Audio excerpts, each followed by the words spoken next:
Assalamu alaikum туғандар. Қандайсыңар? Туғандар, бүгін алысқа жолға шығып қайтып келіп атам. Бізден бір туғаныбыз Қырғызстандан келіп,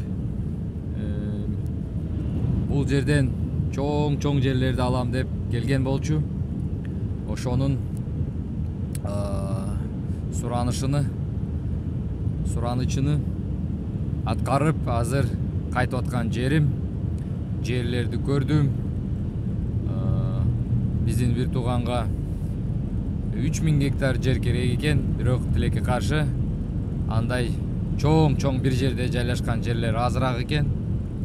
Азыр 1000 гектар жерди барып көрүп, буюрса топрагыны пакетке салып,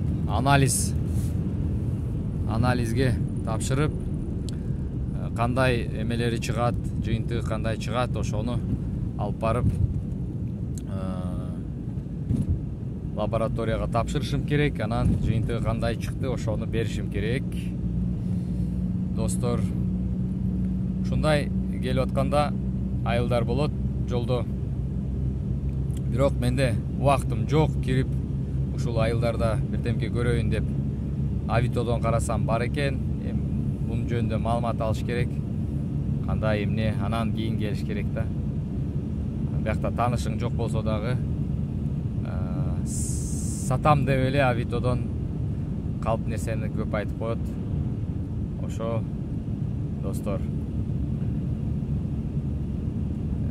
1000 гектар жерди барып көрүп келдим. Сонун жерде экен, мага жакты, айылга жакын, жолго жакын, алыс эмес, бир 4 километрдин алыстында. Жакшы жер экен. Буюрса биздин анализдери чыгып калса, биздин бир туганга жагып калса, ошол анализдер сатып алат буюрса. Арада дагы башка жерлерди да караштырып бериш керек. Достор, бүгүн эме болсо,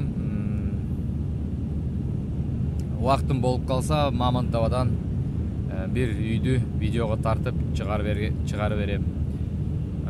Себеп ал жакта бир үй турат, аны видеого тартам деп коем, эч бара албай жатам. Убакыт жетишпей. Азыр эми келе жатканда, буюрса убактым болуп калса, албетте видеого тартып чыгарам буюрса. Ошол достор, саламатта болуңуздар.